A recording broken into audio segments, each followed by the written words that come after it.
नमस्कार. आमच्या यूट्यूब चॅनलमध्ये आपलं सहर्ष स्वागत. आज आपण नेहमीप्रमाणे आपल्याकडे आलेला क्लायंट आणि त्यानं आणलेली कुंडली यांचा अभ्यास करणार आहोत. एक मुलीचे वडील काय अपेक्षा करतील आपल्या मुलाचं, आपल्या मुलीचं वेळेत लग्न व्हावं, पितृकर्म म्हणून आपली वेळेत जबाबदारी पूर्ण करून आपण त्याची जे काही फायदे आहेत ते घ्यावेत, त्यांना पण वेळेत त्यांची लग्न करून त्यांच्या आयुष्याचं सोनं करावं. पण पालकांनी मोप ठरवलं, प्रयत्न केले तर मुलं तयार व्हायला पाहिजेत ना. आज बऱ्याच जागी मुलं तयार आहेत पण मुली मिळत नाहीत. काही जागी मुलंच तयार होत नाहीत. मुलींचा प्रश्न तोच आहे. काही मुलींना जरा स्थळं बघायला सुरुवात केली म्हटलं तर त्या म्हणतात की आम्ही ठरवलं आहे. पालकांना धक्का. काही पालक प्रयत्न करतायत, शोधतायत. मुली म्हणतात नाही, मला अजून करिअर करायचं आहे. मग आता किती वयापर्यंत हे करिअर नावाचा प्रकार कॅरियर म्हणून होतो आहे मला माहीत नाही.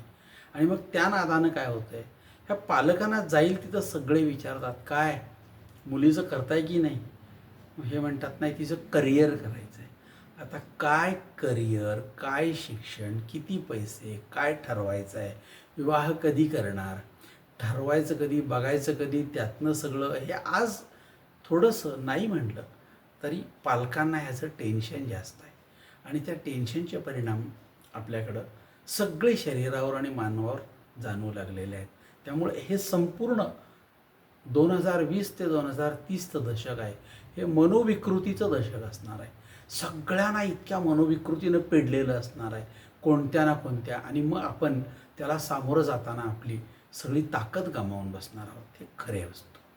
बघूया आता आपल्याकडं आज कोण आलेलं आहे. तर एक मुलगी आहे, तिचं नाव गीतांजली. हिचे वडील आलेले आहेत.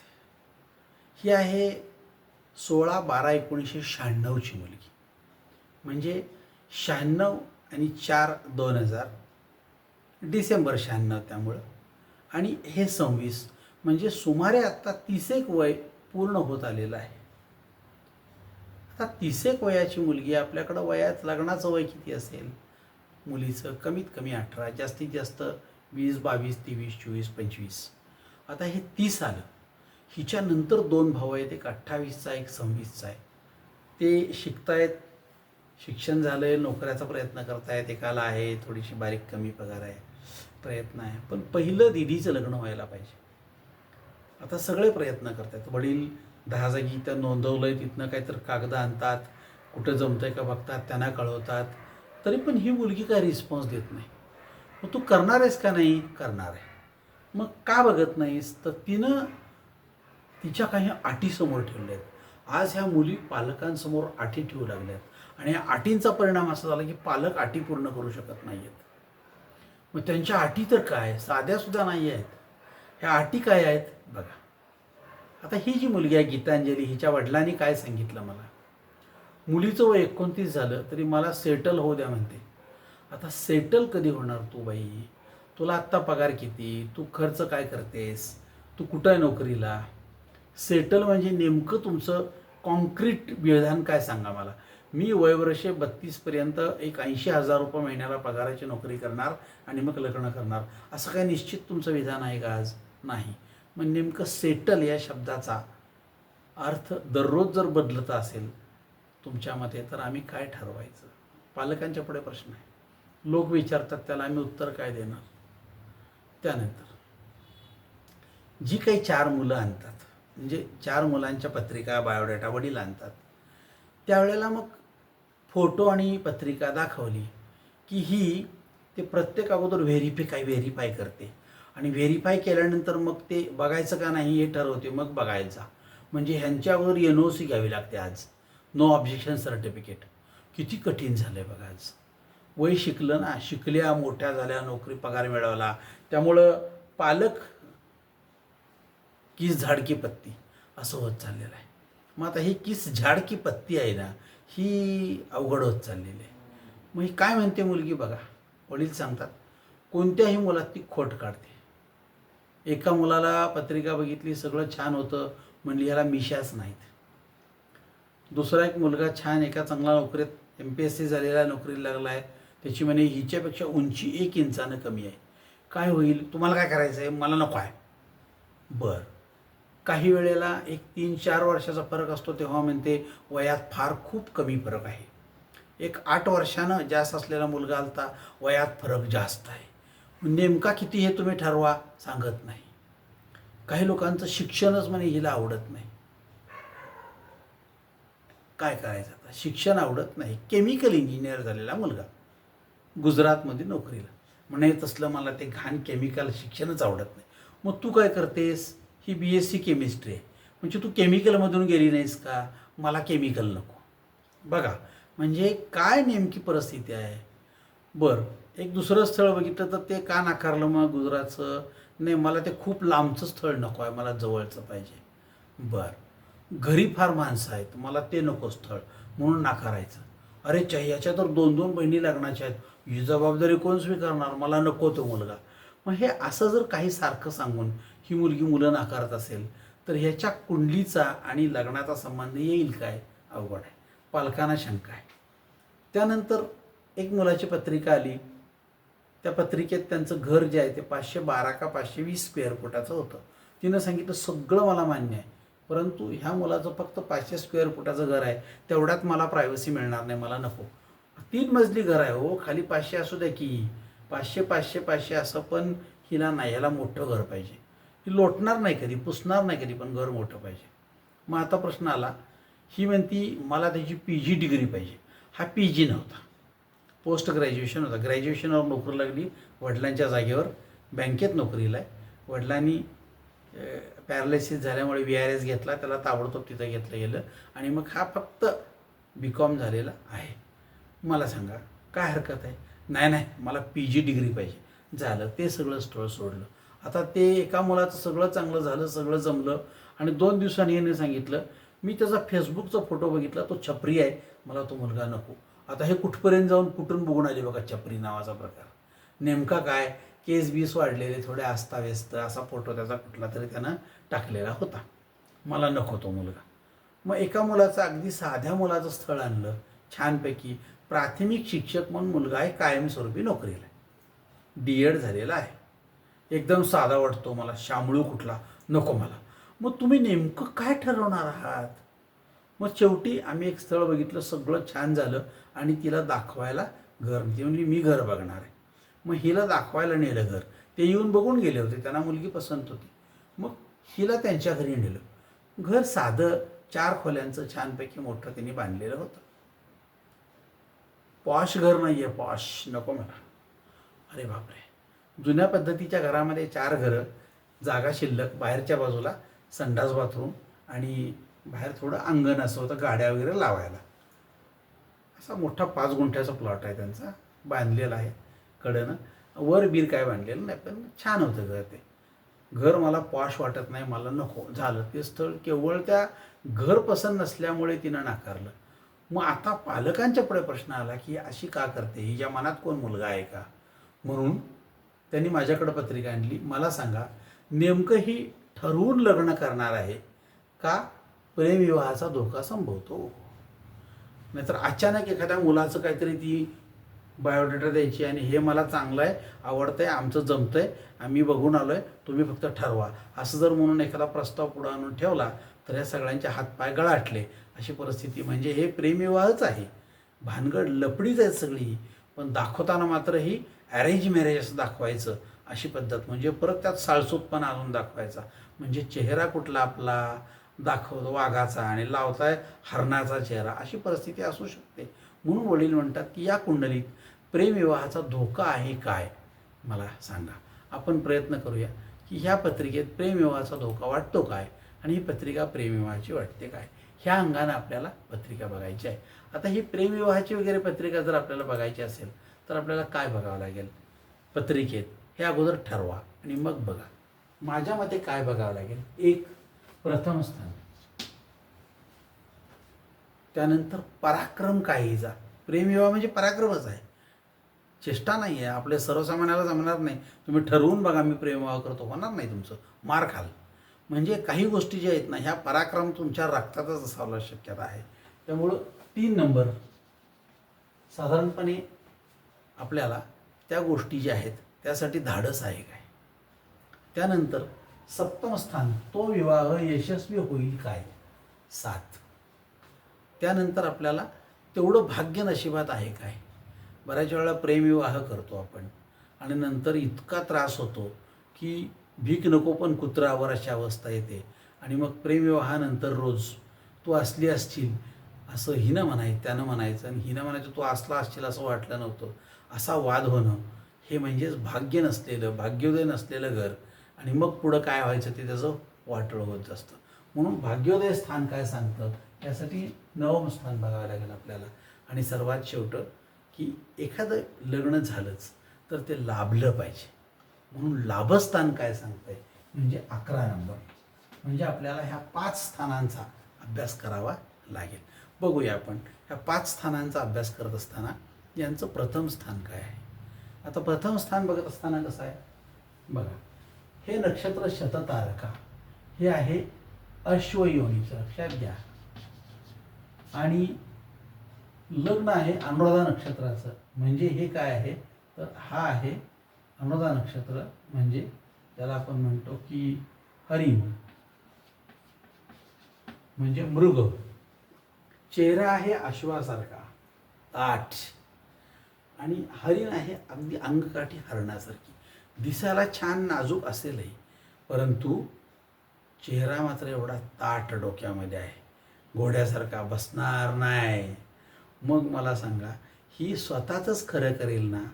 होय, मग स्वतःचं खरं करणार असली तर साधारणपणे हिच्या पत्रिकेमधला ह्या नक्षत्राचा जर भाग आपण बघितला शततारका, तर कसं आहे नक्षत्र शततारका.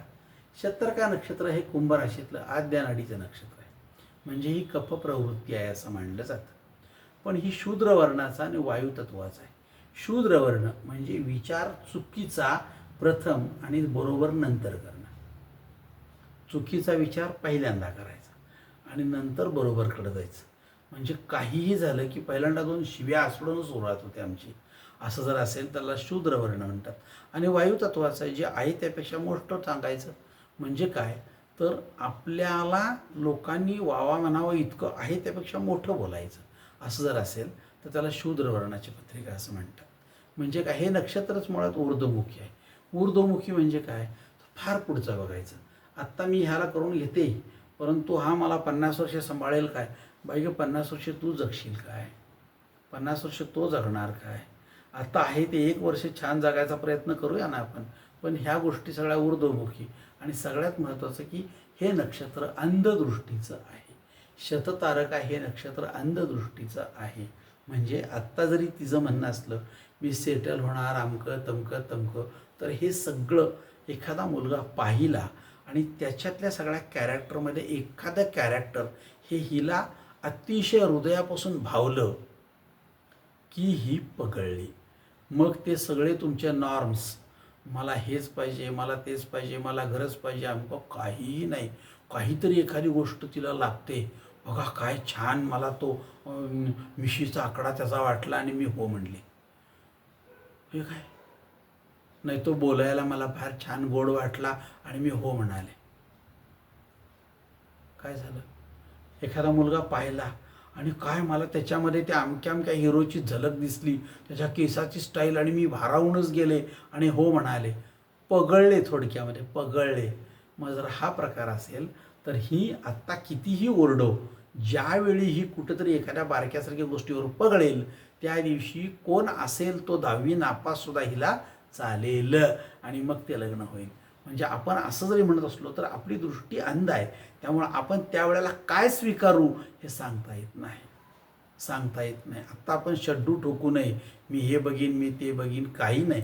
वेळ आली की तुम्ही बदलणार आणि तुमच्यातला बदल हा मग सगळं आहे तसं सगळं चुकीचं स्वीकारायला तयार होतो. असं का झालं तर त्याचं कारण ते आहे, त्याचं कारण त्या गोष्टी आहेत. आता आपण प्रश्न असा विचारतो की नुसतं ते नाही तर नुसतं मन नाही आहे तर शरीराचा विचार करा. शरीर पण शेवटी आपल्याला त्रास देतं काय वेळेला.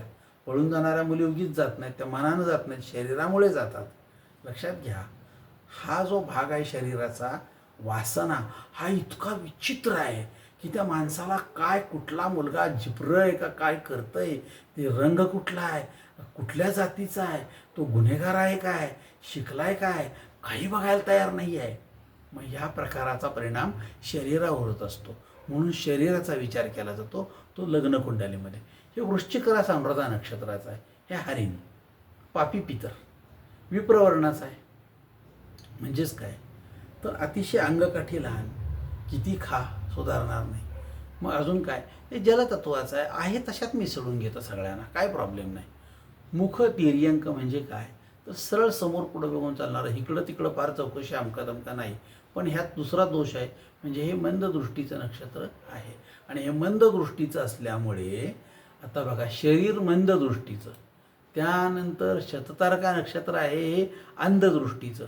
एकीकडे अंध आणि मंद हे जर दोन्ही एकत्र आलं तर मला सांगा काय परिस्थिती होईल. अंध आणि मंद एकत्र आलं तर काय परिस्थिती होईल. परिस्थिती अशी होईल की जे मिळेल ते चालेल, काय काळजी करायची नाही. हा जर विचार केला तर फार मोठी अडचण त्याच्यामध्ये होते. आणि मग लग्न होतं. मग असंच एक पाहिलं की एका मुलीचं लग्न झालं आणि ते कसं काय झालं मला कळलं नाही, पण अतिशय सुंदर देखणी मुलगी होती आणि घरी आईवडील वगैरे होते. बंगला आहे मोठा, एवढा मोठा, आणि सगळी गल्लीतली मुलं तिच्या मागे लागलेली असायची. पण कोण तिला विचारायचं धाडस करत नाही. तिच्या मागे फिरत अमकं तमकं सगळं. ही पण छान साज शृंगार करून चांगली शिकलेली मुलगी फिरत असे. पण एक दिवस काय झालं, तर तिचं लग्न एका पोस्टमन बरोबर झालं. मग जेव्हा ते लग्न झालं त्यानंतर 2-3 दिवसांनी वडिलांनी रिसेप्शन ठरलं, तेव्हा तिला आम्ही विचारलं, अरे तू पोस्टमनशी कसं काय लग्न केलं, तुझं तर IAS ऑफिसर अमकं तमकं असं काय तर डोक्यात विचार होते ना, तू एवढी शिकलेली MSc फिजिक्स झालेली मुलगी आहे बरं काही. आणि म्हटलं असं कसं काय, तर ती म्हणली हे सगळं तुमचं खरं आहे काका, मग सगळे मुलं माझ्यावर मरत होते, सगळे मला पसंत होते, पण कोणी विचारलं नाही. सहज एकदा पोस्टमनने विचारलं की माझ्याशी लग्न करशील का. मी एका मिनिटात हो म्हणाले म्हणले, आणि दुसऱ्या दिवशी आम्ही ठरलं, 8 दिवसात लग्न झालं. म्हणजे बघा, हा जो भाग असतो तो कोणीतरी ह्यांना नुसतं काय माहिती का टच करावं लागतं. टच अँड गो हा सगळा प्रकार होतो आणि मग लग्न होतात. हा पण भाग महत्त्वाचा त्याच्यामध्ये ठरतो. त्यावेळेला आपण म्हणतो की असं का झालं, तर याची कारणं ही असतील. आता आपण बघूया की ह्यामध्ये काय बघायला पाहिजे. या कुंडलीत प्रेमविवाहाचा धोका आहे काय, प्रश्न पहिला. आहे काय का नाही असं बघायचं आहे. आता कुंडलीत प्रेमविवाह कधी होतो याचा आपण विचार करूया. आपल्यासमोर कुंडली आहे. कुंडलीमध्ये नेहमी लक्षात ठेवा, शुक्र आणि मंगळ यांची जर युती असेल तर ती पत्रिका प्रेमविवाहाची मानली जाते. प्रेमविवाहाची मानली जाते. आता 2 गोष्टी आहेत, एक शुक्र आणि मंगळ यांची युती, ह्याला प्रेमविवाहाची पत्रिका असं म्हणतात. पण उलटं पण होऊ शकतं. म्हणजे काय, तर शुक्राची रास त्यात मंगळ असतो. म्हणजे काय, वृषभ राशीत असणारा मंगळ, तो पण मंगळ शुक्र युतीच मानली जाते. परंतु मंगळ म्हणजे मेषेचा, शुक्र हा जर मेषेमध्ये असेल तरीसुद्धा त्याला शुक्र मंगळ युती मानली जाते. परंतु प्रत्यक्षात बघितल्यास मंगळाचा शुक्र आणि शुक्राचा मंगळ हे समग्र आहेत. हे मित्र पण नाहीत आणि शत्रू पण नाहीत. पण तरी पण मंगळ शुक्र युती म्हणजे मंगळ शुक्र युती एका जागी असणं, किंवा शुक्र मंगळाच्या राशीमध्ये असणं म्हणजे मेषेमध्ये असणं, काही वेळेला मंगळ शुक्राच्या राशीमध्ये म्हणजे वृषभमध्ये असणं, ह्या गोष्टीसुद्धा प्रेमविवाहाच्या मानल्या जातात. आता प्रश्न असा येतो की ह्या 4 गोष्टी जर असतील तर विवाहाची पत्रिका मंगळाची असं म्हणजे प्रेमविवाहाची मानलं जाईल. ह्या पत्रिकेमध्ये तशी काय परिस्थिती आहे का, बघूया आपण. ह्या पत्रिकेमध्ये मंगळ जर बघितला तर तो काय सिंह राशीमध्ये, रवीच्या राशीमध्ये, आणि शुक्र बघितला तर वृश्चिक राशीमध्ये. ही पत्रिका प्रेमविवाहाची आहे का, नाही, मला वाटत नाही. परंतु जरी नसेल तरी बऱ्याच वेळेला माणसाचं मन असं हेलकावं खात असतं आणि ते कुठं जाऊन धडकल सांगता येत नाही. म्हणून चंद्राची अवस्था बघावी लागते. फार तरल आहे ते, फार तरल आहे. आणि हे तरल जे आहे का नाही ते फार अवघड आहे. म्हणून आपण म्हणतो बघा, साधी 2-3 दिवसाच्या ट्रिपला गेलेली मुलगी एखाद्या मुलाच्या गळ्यात पडते आणि मग आले की ते लग्नाचेच विचार नाही, मला तो 2-3 दिवसामध्ये फार आवडला आणि मी लग्न करणार आहे. म्हणजे आत्ता 20-22 वर्षात तुला घरामध्ये राहत असताना हे काही जाणवलं नाही, 2-3 दिवसात ते जाणवलं. हो, मासा म्हणजे हा जो आहे तो चंद्राशी निगडीत घटक आहे. मग तो चंद्र आमच्या पत्रिकेत कुठं आहे? तर तो चंद्र आहे कुंभ राशीमध्ये. मग चंद्र जर बघितला कुंभ शनीच्या राशीमध्ये, तर तो काय आहे? शत्रू आहे. चंद्राला विचारलं, अरे हा शनी तो समग्र आहे, म्हणजे ही पण पत्रिका जर बघितली आपण तर तशी प्रेमविवाहाची पत्रिका नाही. इतकं जरी असलं तरी हे घडू शकतं का? हो, जो मुलगा आहे त्याच्या पत्रिकेमध्ये तसे गुण असू शकतात आणि मग ही त्याला बळी पडते. नेहमी आपल्याकडे लक्षात ठेवायचं, ह्या सगळ्या दोन्हीच्यामध्ये एक जण असतो तो बळी पडतो आणि दुसरा जो नसतो तो काय असतो, तर त्या बळी पडणाऱ्याच्या अधीन असतो. त्यामुळं तो म्हणतो मला काप, माझं काय म्हणणं नाही आहे, तू काय म्हणशील ते, तू म्हणशील तसं, असं जर झालं असेल तर हा बळी असतो आणि त्याच्या अधीन असतो. त्यावेळेला मग त्याच्या पत्रिकेत योग असले तर ह्या गोष्टी घडू शकतात. हे झालं प्रथम स्थानाबद्दल. आता आपल्या पत्रिकेतला प्रथम स्थानाचा विचार करता बघितला तर वृश्चिकीचा स्वामी मंगळ तो आहे कर्मस्थानामध्ये. म्हणजे ही निश्चितपणे काय ठरवते आहे, माझं कर्म काय, मी अमकं सेटल होणार, ते होईपर्यंत ही लग्न करत नाही. 100% बघा, सेटल होईपर्यंत लग्न करत नाही. आता ह्या पत्रिकेमध्ये शुक्र जो आहे तो शत्रू घरात आहे. शुक्र हा साधारणपणे प्रेमाचा कारक ग्रह मानला जातो. शुक्राचे अनेक प्रकार दिलेले आहेत. म्हणजे काय, तर प्रणयी शुक्र नावाचं एक पुस्तक आहे. तुमच्यात प्रणय जो येतो तो शुक्र तुमच्या पत्रिकेतला कसा आहे आणि कुठे आहे याच्यावर ते अवलंबून आहे. त्यामुळं तुमचा प्रणयी शुक्र हा कधी जागा होतो याच्यावर ते अवलंबून आहे. तो प्रणयी शुक्र जो आहे तो असं मनात थैथय नाचायला लागला की नाही, पाऊस पडल्यानंतर मोर, तसा नाचायला की मग आम्ही तयार, गुडघ्याला वाशिंग बांधून तयार होणार, अशी परिस्थिती असते. त्यामुळे इथं तशी परिस्थिती नाही आहे. आणि इथं त्या शुक्रावर किंवा मंगळावर आपण जर बघितलं तर कोणाची सप्तम दृष्टी नाही आहे. त्यामुळे ही मुलगी जोपर्यंत सेटल होत नाही, अजून 2-3 वर्ष, तोपर्यंत लग्न करायला असं वाटत नाही. हा हिशोब झाला प्रथम स्थानाचा. तिसरं स्थान पराक्रमाचं स्थान. पराक्रम स्थानामध्ये 10 म्हणजे मकर रास आहे. आता मकर राशीचा स्वामी जर बघितला तर तो कुठला आहे, तर तो शनी. तो कुठे आहे, साधारणपणे पंचम स्थानामध्ये. पंचम स्थान जे आहे ते कसलं आहे, तर शिक्षणाचं. म्हणजे हिचं शिक्षण पूर्ण झालं आहे, पण कदाचित अजून एखादं बाह्य शिक्षण ज्याला आपण म्हणतो, एखादा कॉम्प्युटर कोर्स किंवा इतर कुठलं जे शाळा कॉलेजेसमधून शिकायचं नाही आहे, पण आम्ही शिक्षण घेऊ शकतो अशा स्वरूपाचं शिक्षण असेल. आता MPSCची परीक्षा द्यायची, UPSCची परीक्षा द्यायची, फार शाळा कॉलेजेस नाही आहेत, पण ते एक विशिष्ट शिक्षण आहे आणि त्यासाठी आम्ही शिकत राहतो. त्यामुळं शैक्षणिक आमचं जर करिअर चांगलं असेल तर आम्ही त्या गोष्टीच्या मागे लागतो. म्हणून दशमस्थानचा स्वामी जेव्हा पंचम स्थानात येतो तेव्हा व्यक्ती साधारणपणे आपलं शिक्षण किंवा करिअर पूर्ण करण्याकडे लक्ष असतं. भले 10 स्थळं येऊ, माझं हे पूर्ण झाल्याशिवाय मी विवाहाकडे वळणार नाही, हे डोक्यात काय खूणगाठ आहे, तर ती ह्या तृतीय स्थानामुळं आहे. त्यामुळे ही निश्चितपणे आपलं टार्गेट पूर्ण करणार आहे, भले अजून 2 वर्ष लागो. मग ती काय करते आहे असं जर विचारलं तर त्यांनी सांगितलं मला, मी स्टेनोचा कोर्स पूर्ण करते आहे.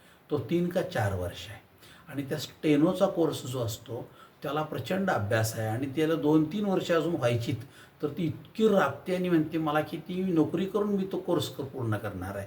मग जर मला सांगा, तिचं जर डोक्यात ते वेड असेल तर साधारणपणे तो शालाबाह्य शाळेतून शिकायचा नाही आहे, तो टायपरायटिंग इन्स्टिट्यूटमध्ये शिकवतात, परंतु शनी हा तिला ते सगळं मिळवून देणार. आता हा शनी केतू युती आहे. शनीच्या राशीमध्ये केतू बरा असेल का, आहे, परंतु शनी हा कोणत्या राशीमध्ये आहे, गुरुच्या. शनीला गुरु विचारला तर तो समग्र आहे. म्हणजे हा शनी जो आहे तो शिक्षणाला मदत फारशी घेतच नाही कोणाची, मी माझ्या पद्धतीने शिकेन अशा पद्धतीची परिस्थिती आहे. पण तिचं शिक्षण 100% पूर्ण होईल, मग ती विवाहाकडे वळेल, हा त्याचा तिसरा अर्थ होईल. म्हणजे आता सप्तम स्थान बघितलं तर सप्तम स्थानामध्ये वृषभ रास, तिचा स्वामी शुक्र तो लग्नी आहे. म्हणजे हिच्या डोक्यामध्ये सप्तम स्थान, विवाह, वैवाहिक सुख, वैवाहिक सौख्य ह्या गोष्टी ज्या आहेत ना त्या नाही आहेत, त्या नाहीत. म्हणजे स्वप्न जी तुम्हाला पडतात ती बॉयफ्रेंड, फिरणं, चैनी, गाडीवर फिरू, अमक्या जागी जाऊ, तमक्या जागी जाऊ, बरोबर फिरू, सलगी ठेवू, बोलत बसू, हे डोक्यात वेळ नाही आहे. त्यामुळे विवाहाचं म्हणलं की बघूया हो, अशा स्वरूपाची आपली भाषा येते. त्याचं कारण ते की सप्तम स्थानचा जो शुक्र आहे तो शत्रू घरात म्हणजे वृषभ राशीमध्ये लग्नी आहे आणि तो लग्नी असेल तर डोक्यात ते विचार आले तरीसुद्धा आपण ते बाजूला करतो आणि आपलं काम काय आहे त्याकडे लक्ष लावतो. म्हणजे जरी समजा दोन मैत्रिणी असल्या, तिची लग्न झाली, तरीसुद्धा ही त्यांच्याबरोबर जाईल, फिरेल, सगळं करेल, पण माझं का होत नाही असला विचार नाही. करा ग तुम्ही, छान, तुमचं सगळं होऊ दे, मी नंतर बघेन, असा विचार डोक्यात येतो. कारण त्याचं सप्तम स्थान हे काय स्थान आहे. आता आपण नवम स्थानाकडे विचार करू. नवम स्थान म्हणजे इथे, हे नवम स्थान.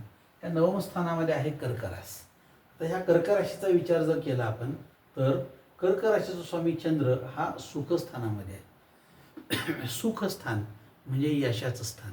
म्हणजे तुम्हाला नवम स्थान म्हणजे काय, तर नवम स्थानामध्ये तुम्हाला तीर्थयात्रा, धर्मस्थळांचा सहवास, जप, तुमचा भाग्योदय, तुमच्यावर होणारी गुरुकृपा, ह्या सगळ्या गोष्टी नवम स्थानामुळे होतात. त्यामुळं कदाचित भाग्योदय जो आहे तो ह्या चंद्राचा मूळ होणार असेल तर साधारणपणे हे सुखस्थानाचं असेल तर तिचं सुख हे भाग्योदयानंतर असेल. म्हणजे भाग्योदय कधी होईल तर साधारणपणे आपण जर ह्यांचा विचार केला तर ह्या पत्रिकेचा अभ्यास करत असताना भाग्योदय हे बुधाची महादशा जी आहे ती संपण्याच्या अगोदर होण्याची शक्यता आहे. का, तर ह्या पत्रिकेतला बुध धनस्थानात आहे. जरी शत्रू घरात असला तरी सुद्धा तो गुरु आणि रवी बरोबर आहे. त्यामुळे साधारणपणे 2027च्या आसपास भाग्योदय होणार असेल तर त्या काळात लग्न 100% होईल. आणि आता प्रश्न येतो की 11वं स्थान मला लाभ देणार आहे का. होय, 11वं स्थान तुम्हाला लाभ देणार आहे. का असं म्हणता येईल, तर इथं कन्या रास आहे. कन्या रास आणि तिच्यात असणारा राहू. राहू जर बघितला तर बुधाचा शत्रू आहे का, नाही, मित्र आहे. राहूचा बुध हा मित्र आहे. म्हणजे हा राहू ह्या कन्या राशीमध्ये, मित्र राशीमध्ये आहे, तो तुम्हाला लाभ मिळवून देणार. पण कन्या राशीचा स्वामी बुध धनस्थानात आहे, म्हणजे धनाचा लाभ होण्याची शक्यता आहे. म्हणजे निश्चितपणे ही हिचं करिअर पूर्ण करणार, शिक्षण पूर्ण करणार आणि हिला चांगली नोकरी मिळणार. आणि मग हिला हवं तसलं स्थळ चालून येणार. म्हणजेच काय, तर हिच्या डोक्यात आत्ता माझी जी लेवल आहे त्यापेक्षा मी एक टॉपची लेवल गाठणार आणि मग त्या टॉपच्या लेवलचं स्थळ बघणार, असा जर विचार असेल तर माझं मत आहे की यात प्रेमविवाहाचा धोका नाही. ही पत्रिका चांगली आहे. या पत्रिकेमुळे ह्या मुलीचं कल्याण होणार आहे आणि निश्चितपणे ह्या मुलीला तिच्या मनासारखं उत्तम चांगलं स्थळ मिळणार आहे. वडिलांनी, पालकांनी कुणी जर म्हणलं अहो ती बघत नाही, तयार नाही, तिच्या डोक्यात काय आहे का बघा, तिचं कुठं प्रेम आहे का बघा, तिच्या डोक्यात कुठला मुलगा बसला आहे का बघा, तर पालकांनी तिला असले प्रश्न विचारू नयेत. तिला असं विचारू नये, तिच्या डोक्यात ते खूळ घालू नये की बाई ग तू करतीस ते बरोबर आहे, तुझ्या पाठीशी आम्ही आहोत, तू हुशार आहे, तू तसं करणार नाही, तुझ्या पत्रिकेत ते योग नाहीत, त्यामुळं तू चांगलंच करशील आणि तुझं उत्तमच होणार आहे, असं जर सांगितलं तर ती मुलगी सुखाने ह्या सगळ्या गोष्टी स्वीकारेल. चुकीचा विचार देखील करणार नाही आणि चुकीचा विचार न केल्यामुळे ह्यांना फक्त उशीर होईल हा दोष आहे. पण काही गोष्टींना आपण स्वीकारलेला आहे. वयवर्षे 35पर्यंत आता विवाह होत राहतात.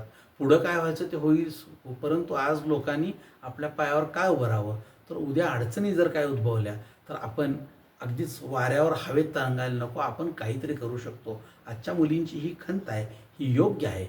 कारण साधारणपणे लग्नानंतर आपलं जमेलच असं नाही, जमलंच तर टिकेल असं नाही, आणि टिकलं तरीसुद्धा आपण जर 4 पैसे मिळवले तर आपला वरदहस्त राहतो, आपलं जगणं आपल्या हातात राहतं. आपण अवलंबून राहत नाही कोणावरती, द्या जरा 50 रुपये भाजीला, नाही, माझ्याकडं पैसे आहेत, मी खर्च करते.